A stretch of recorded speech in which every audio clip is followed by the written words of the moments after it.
कांतीपुर complex को भी आग के हवाले कर दिया गया है।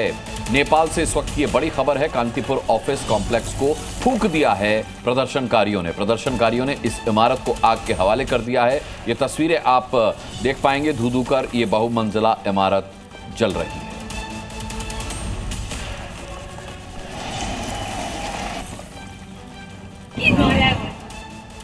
Oh my God. त्यहाँबाट इभ्याकुएट गर्नु पर्यो नि फेरि। I hope evacuate गर्यो। होइन होला गाडी छ यति मान्छे त्यहाँबाट।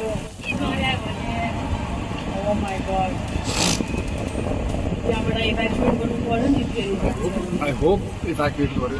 ये देखिए किस कदर ये इमारत पूरी आग के हवाले कर दी गई है। Oh my God. ये प्रदर्शनकारियों का I hope evacuate गर्यो। दुस्साहस आप कह सकते हैं। और इससे पहले भी प्रदर्शनकारियों ने तमाम मंत्रियों के घरों में आग लगाने की कोशिश की, आग लगाई भी। I hope evacuate गर्यो। और आइए अब डिबेट में आते हैं और डिबेट शुरू करते हैं। सबसे पहले नेपाल से हमारे साथ पूर्व मंत्री अनिल झा हैं, मैं उन्हीं का रुख करूंगा। नेपाल की राजनीति को आप बहुत बेहतर समझते हैं, आप मंत्री भी रह चुके हैं। अनिल झा साहब, मुझे ये मामला सिर्फ सोशल मीडिया पर बैन का लगता नहीं, क्योंकि सोशल मीडिया की बहाली के बाद भी जिस तरीके से वहां पर आगजनी हो रही है, जिस स्तर पर वहां पर हिंसा हो रही है, ये मामला कुछ और लगता है। क्या मामला है ये बहुत दिनों से ये चल रहा था कि जो अभी हो रहा है कल से इस तरह का कुछ किया जाए, और उसी का मुझे लगता है कि एक केपी ओली जी ने परिस्थिति को ठीक से भांपा नहीं और उन्होंने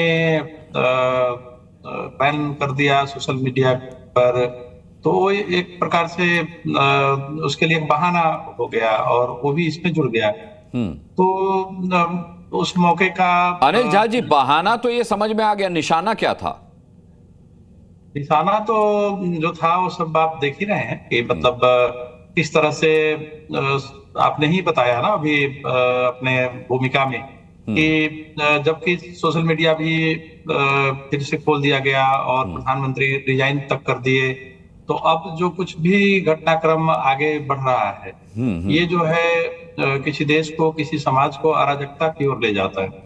तो ये अराजक स्थिति से आखिर किसी को फायदा नहीं होगा। जो कुछ भी आप जलते हुए दिखा रहे हैं, इससे तो क्या होगा कि और भी क्षति तो देश को ही होगा ना, समग्र में तो कहीं न कहीं वो इंश्योर्ड होगा, कहीं न कहीं वो कल क्षतिपूर्ति देना पड़ेगा चीजों को। जो है जब आपका कोई डिमांड पूरा हो जाता है या पूरा होने की ओर है, तो आंदोलनकारी साथियों को भी संयमित होना चाहिए। तो हम लोग कुछ भी मतलब ये कह रहे हैं कि मतलब कल ही से कह रहे हैं कि प्रधानमंत्री को इस पर सोचना चाहिए। आज सुबह से हम लोग कह रहे हैं कि रिजाइन करना चाहिए। आपके ही चैनल पे सुबह सुबह जब मैं पहली बार बोला तब भी मैंने कहा कि प्रधानमंत्री को राजीनामा कर देना चाहिए।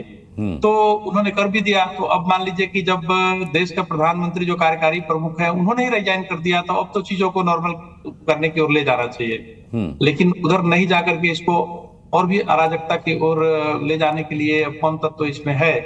ऑल्दो होता है, किसी चीज का भी कूलिंग पीरियड होता है कि मान लीजिए नॉर्मल होने में टाइम लग सकता है थोड़ा बहुत, लेकिन उस ओर तो काम होना चाहिए।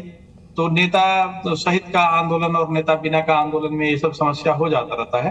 तो हो सकता है कि उसका कोई नेतृत्व नहीं है या है भी तो दिखाई सामने नहीं दे रहा है, तो इसलिए ऐसा हो रहा हो। इस पर मैं तो आपके टेलीविजन के माध्यम से सभी को यही आग्रह करूंगा कि जब उनका जो डिमांड था वही नहीं, उसे बहुत आगे तक का विषय जब संबोधन हो गया है, तो सभी को धैर्य से, सभी को संयम से काम लेना चाहिए। आखिर जो कोई भी देश के प्रधानमंत्री बनेंगे, राष्ट्रपति बनेंगे, एक न एक तो होंगे, तो उनको जो है इस चीज को आखिर कल के दिन में तो मेंटेन करना पड़ेगा। ठीक है। जी न्यूज़।